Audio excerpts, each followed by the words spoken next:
5 ایسے لوگ ہیں جن سے اللہ سبحانہ و تعالیٰ قبر میں سوال نہیں پوچھیں گے۔ پہلا ہے وہ انسان جو شہید ہو جاتا ہے، یعنی اللہ کی راہ میں مارا جاتا ہے، اللہ کی راہ میں اپنی جان کو قربان کر دیتا ہے، اس انسان سے قبر میں سوال نہیں ہوگا۔ دوسرا ہے صادق یعنی سچا انسان، سچے انسان سے بھی اللہ سبحانہ و تعالیٰ قبر میں سوال نہیں پوچھیں گے۔ تیسرا ہے شیر خوار بچہ، جو بہت چھوٹے بچے ہوتے ہیں، اللہ سبحانہ و تعالیٰ ان سے بھی قبر میں سوال نہیں پوچھیں گے۔ چوتھا ہے جمعرات کی رات یا جمعے کے دن مرنے والا انسان، اس انسان سے بھی اللہ سبحانہ و تعالیٰ قبر میں سوال نہیں پوچھیں گے۔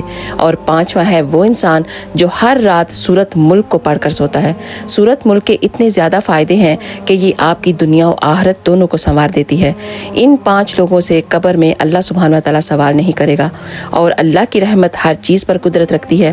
اگر وہ چاہے تو اپنی رحمت سے سب لوگوں کی بخشش کر دے، اس کی رحمت پر تو کوئی بھی سوال نہیں ہے۔ وہ تو خود کہتا ہے لا تقنطوا من رحمت اللہ، میری رحمت سے مایوس نہ ہو۔ اللہ ہم سب کو اپنی رحمت کے سائے میں رکھے اور ہمیں قبر کے عذاب سے محفوظ فرمائے، اور قیامت کے روز ہمارے گناہوں سے ہمیں درگزر فرمائے۔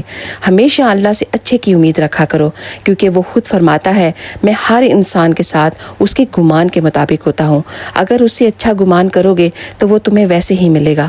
تو ہمیں اپنے رب پر پورا یقین ہونا چاہیے، پورا بھروسہ ہونا چاہیے کہ وہ ہماری ضرور بخشش کر دے گا انشاءاللہ۔ اور کہتے ہیں نا کہ اللہ اس انسان کا چہرہ روشن رکھے جو کوئی حدیث سنے یا کوئی اچھی بات سنے تو اسے دوسروں تک پہنچائے۔ تو پلیز ایک دفعہ اس کو بھی ضرور شیئر کر کے جائیے گا۔ آپ سب کا بہت بہت شکریہ، جزاک اللہ خیر۔